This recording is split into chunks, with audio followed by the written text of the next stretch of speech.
Hi. We've only got a couple of minutes. What's Mr. Gold up to when we start the season? Oh, tricks as usual. With Mr. Gold, you always have to be very, very careful. You have to listen very carefully to what he says. You know, in the end of episode 22 in season 2, it seems as though he was saying that I'll help. We'll get together. We'll go on this mission to Neverland. But did he say that? So you need to go back and rewatch it. And in fact, he didn't say that. So when you join them on that boat, you very quickly understand that Rumpelstiltskin Gold is very much in his own mission. And at the beginning of season 3, in his belief, his son is dead.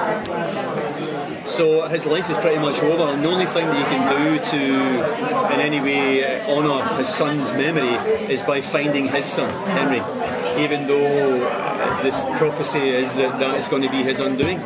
So it's in a very difficult position, difficult place, Rumpelstiltskin at the beginning of season 3. In effect, he is on a suicide mission, and he might well just succeed in that. Well, I mean, I know that part of the prophecy is that it will be his undoing, but do you think that means actual death or just loss of power, which is essentially to him like dying? Well, I think if it's the loss of power, that would be an easier thing for him, because he wants, I think in his heart of hearts, he would want to be with Belle. You know, Belle is the moral centre point of Rumpel's whole life. And the further he gets away from her, the more evil and complicated he becomes. The closer he gets to her, the more forgiving he is. Even you saw that again, I think it was episode 19 or so, season 2, with Robin Hood, when he's going to kill him. And because of her, he misses, you know. And so whenever she's close, there's hope for him.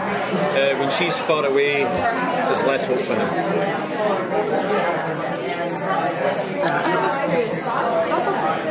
Complex character. You never really know where he stands. Yeah. You, as an actor, do you have a clear idea of what ultimately he wants to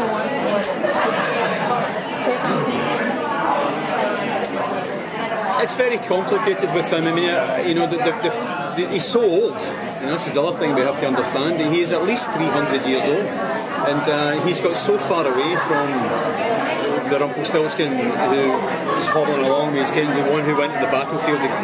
That's a long time ago. And he is probably, I think, the most complicated character in Once Upon a Time world. But it's fascinating to play. It gives me great scope, you know, and vision to do that. To hopefully be able to show a versatility and show a range. Because there are, you know, there are many. Don't just play 2 parts. There's about 5 or 6 parts in there. And to me, the most interesting place is actually when he's just became the Dark One. That place there, I think, is interesting because he doesn't quite know. He's enjoying killing things. He's thinking this is great, but he's kind of also losing his son at the same time. And this is when he starts to make bad decisions. And that's the very beginning of him making a series of bad decisions for the next 200 or 300 years, in fact. So a complicated man for sure. As an antagonist, it's also very complex because on TV, it's difficult for a character that's so sinister to kind of find redemption. Yeah. And losing that teeth actually kind of Lose the character, you're right. So as we move into season 3, how from what you've seen, are you thinking the character's going to maintain that balance between the dark side and seeking this redemption? I think the balance will always be kept. I think that Eddie Kitsis and Adam are such terrific writers, they'll always make sure that it doesn't go too far one way or the other. I think you're absolutely right. I think if he becomes, you know, if he settles down with Belle and has a baby, it's over. You know, I mean, it's completely over. He has to kind of constantly infuriate you, in a sense, you know, and make you kind of wonder, you know, whereabouts this guy is going. But he's just a fascinating character to play because of that. You know, that you don't know. Even when he's actually maybe potentially been on the side of good, is he? You know, and every time that happens, he kind of veers off very quickly. It's like a slalom skier. I always say something one way or the other. Just when you think he's getting down the mountain, he'll stop.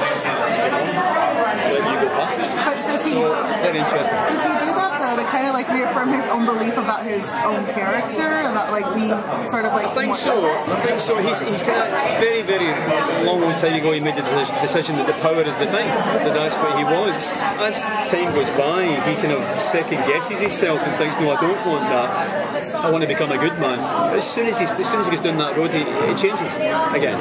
And you know, there's nothing.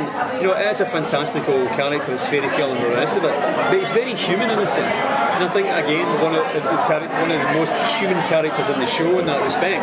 That. This is normal. I know guys like that in real life back home, but they don't know who they are, where they're going, you know, whether they're good or bad. You know, that's what makes for a great character, I think. Thank you guys so much for having me. Thank you.